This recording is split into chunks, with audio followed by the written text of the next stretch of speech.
نحمده ونصلي ونسلم على رسوله الكريم. نن انشاءالله العزیز 23 سپارې خلاصه سورة یاسین شروع کیږي. سورة یاسین ته یاسین ځکه یایي چې په شروع کې حروف مقطعات چې یاسین ټکي راغلي دي ځکه د دې نوم سورت نوم سورة یاسین ده.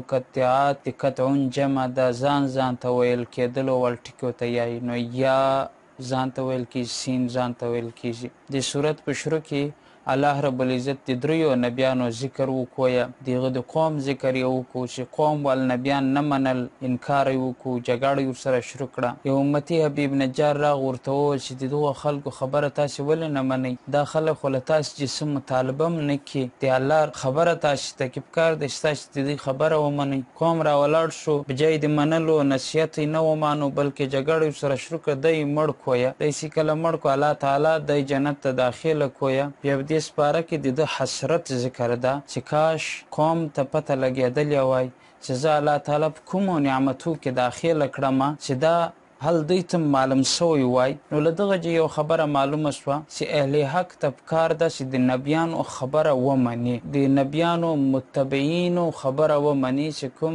خلک د نبیانو پیروکار دي دغه خبره ومني. لکه حبیب نجار چې ورته راغی پکار و چې د دوی خبره منلې وای. دغسې علما کرام نن سبا دور کې د نبیانو پیروکار دي. خلکو ته پکار ده چې د علما کرامو خبره ومني. مخته الله تعالی د خپل قدرت دلایل ذکر کړو چې ما سترګه پیدا کړه، سپنګۍ مې پیدا کړه، دغسې مځکې مې پیدا کړه، مځکې چې واښه راخیږي، نباتات، جمادات، معدنیات، دا شیان مې پیدا کړو. او دغسې مخته الله تعالی د قیامت غضبناک ورځې حالت یې بیان کړو چې هغه به د ورځې یو انسان که غلط کار کړی هم یې د ده ژبه به خپله غیږي، د ده اعضا لاس پښې به غیږي، د هغه جرم اقرار به کړي چې ما باندې پلاني ظلم کړی و، ما باندې روان سوی و، پښې به یایي چې غلط کار یې کړی و. لہذا د قیامت له ورځې چې له الله تعالی چې وډار سئ او تیاری وکړئ. مخته الله تعالی د متقینو د نیکانو خلکو ذکر په 23مه سپاره کې وکویه چې الله تعالی به هغو ته جنت ورکوي، له انعامات به ورکوي، نعمتونه به ورکوي. او مجرمانو خلکو ذکر یې وکړو چې هغه به پریشانه وي، په عذاب کې به وي. بیا به الله تعالی مجرمین او نیکان خلک سره جلا جلا ودروي. وامتازوا اليوم ایها المجرمون. نو دا خلک به ځان ته سي. بیا په اخر کې په دې صورت په اخر کې الله تعالی ابی بن خلف کیسه ذکر د ظالم به د الله رسول ته ویل من یحیی العظام وهي رمیم. موږ به څوک ژوندي کوي؟ موږ چې مړه سو بیا راپورته کېږو. نو الله تعالی ورته وویل چې رسول الله صلی الله علیه وسلم دوی ته دا خبره پې پوه که چې تاسې به هم راژوندي کومه بیرته تاسې آبا و اجداد نیکونه برجدونه به هم راژوندي کومه. دا خو څه مشکل خبره نه ده. الله خو هغه ذات ده چې له ونې چې له شنې ونې چې اور پیدا کولی سي. نو دا څه مشکله ده؟ لہذا الله تعالی په دغه خبره بحث بعد الموت باندې موږ پوه کړو. مخته صورت صافات ذکر کیږي. الله تعالی په دې صورت کې والصافات صفا په شروع کې وویل. نو دا صافات چې صورت صافات نوم کېښودل شو. د ملایکو ذکر ده چې ملایکې په صف باندې ولاړې د الله تعالی هر حکم ته تیاري چې الله تعالی هر حکم ورته وکړي ملایکې هغه حکم مني. مخته الله تعالی په دې صورت کې د قیامت ذکر وکویه، بیرته د مړ کېدا بعد بیرته راپورته کېدلو ذکر، بعث بعد الموت ذکر یې وکویه. په دلایل سره الله تعالی خبره وکړه په 23مه سپاره کې. بیا مشرکینو دا خبره ذکر کړه. مشرکینو بول موږ به خدای راژوندي کوي. نو الله تعالی ورته وویل چې و تاسې به هم الله تعالی راژوندي کوي، تاسې آبا و اجداد نیکونه او برجدونه به هم خدای پاک راژوندي کوي.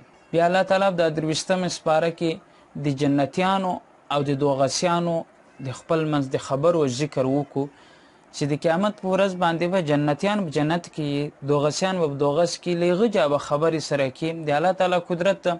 جنتیان به ورته یایي تاسې ولې دلته تللي یاستئ، تاسې خو دنیا کې اوسېدلاستئ. دوی به ورته یایي چې حسرت به یې کاش موږ دا کار نه وای کړی، ښه کارم کړی وای، غلط کارم نه وای کړی. بس د موږ افسوس ته چې موږ پلانی سړی ملګری نه وای ګرځولی دغسې مخته حضرت نوح علیه السلام کیسه ذکر شوه. الله تعالی د منلو والو خلکو ته نجات ورکویه. کومو خلکو نوح علیه السلام نه ومانوی هغه هلاک او برباد کړو. حضرت ابراهیم علیه السلام کیسه د 23 سپاره کې ذکر شوه. د هغه زوی د حضرت اسماعیل علیه السلام ذکر هم وشویه. کله چې زوی پیدا شو خوب یې ولید چې زه خپل زوی حلالومه، نو دی راولاړ شویه. تفصیلا کیسه ده.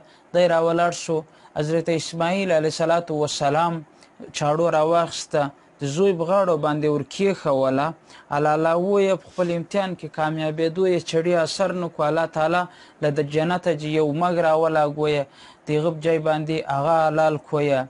نو دلته حضرت ابراهیم علیه السلام د امتحان ذکر وشویه. نتیجه دا راووتله دی په خپل امتحان کې کامیاب شو. الله اکبر. دا یو معمولي غوندې کیسه نه ده. الله تعالی وویل چې موږ د تا د زوی حاجت نه لرو، ضرورت یې نه لرو چې خامخا به ته زوی حلالوو. خو دومره خبره ده ما د دنیا والو ته مې دا ثابتوله چې کوم سړی ما خلیل جوړ کړی ده، دوست مې جوړ کړی ده، هغه د دې قابله ده چې زه خلیل جوړ کړم. دومره غټ امتحان کې دی پاس. ځکه چې د میدان جهاد ته تلل، خپل ځان پېښول دا آسان دی، خو اولاد پېښول دا ډېر مشکل دی. مخته د موسی علیه السلام ذکر وشو، د حضرت هارون علیه السلام ذکر ډیر په مختصر طریقې سره. د حضرت الیاس علیه السلام ذکر وشو، هغه ته الله تعالی الیاسین وویل، نوم یې الیاسین وویه. لوط علیه السلام ذکر وشو، د حضرت یونس علیه السلام ذکر وشو. حضرت یونس علیه السلام چې کله د مایع خېټې ته ولاړ، د الله تعالی تسبیح بیان کړه، پاکي بیان کړه، د الله تعالی چې دعا وغوښته، الله تعالی نجات ورکویه. یو د کدو ونه وه، کدو جوړنګ ورې یې واچاوه، الله تعالی له هغه خپل د ته حاجات ورپوره کړو. که چیرې د تسبیحات نه وای ویلي او د الله تعالی پاکي نه وای بیان کړي، تر قیامته پورې به دی د مایع په خېټه کې وویه. نو موږ ته دا خبره باندې پوه کړو چې موږ ته او تاسو ته پکار ده چې له دې خبرې عبرت واخو او د تسبیحاتو د ذکر د الله تعالی د عظمت د لویوالي د پاکي اهتمام وکړو او ذکر. مخته سورة صاد شروع کې الله تعالی صاد والقرآن ذی الذکر، نو دلته د صاد په وجه باندې د نوم صاد کېښودل شو. په دې صورت کې الله تعالی د مشرکینو ذکر وکویه، د دوی د سرکشي ذکر یې وکړو، د دوی د درواغو ذکر یې وکویه، او الله تعالی په هغه باندې بیا رد وکړو. دوی به ویل چې موږ ته نبیان الله تعالی را لګلي دي، عجبه خبره ده، دا انسانان دي، خو تاسو خپله انسانان یاستئ. نو الله تعالی خود په تاسو کې تاسو ته انسان در ولګو، ځکه چې انسان د انسان په حاجاتو باندې ښه پیژي، ضرورياتو باندې ښه پیژي. مخته حضرت داود علیه السلام ذکر وکړو، دغه خلافت ذکر یې وکړو، الله تعالی دته نبوت ورکویه، په ده باندې امتحان راغو، الله تعالی دی کامیابه کویه. د نبی امتحان د هغه د شان مطابق یي او د امتي امتحان د هغه مطابق الله تعالی په هغه باندې راولي. مخته سلیمان علیه السلام ذکر وکړو، د آسان قتل د جهاد آسان یې وویه، غالبا لمونځ یې ناوخته سویه، دی راغو د الله تعالی په لاره کې ټول آسان قربان کړو. الله تعالی چې دعا وکړه چې الله تعالی دوړ بادشاهت ور په نصیب کو، چې د هغه بعد یې بیا چاته الله تعالی بادشاهت دغسې نه ده ور په نصیب کړی.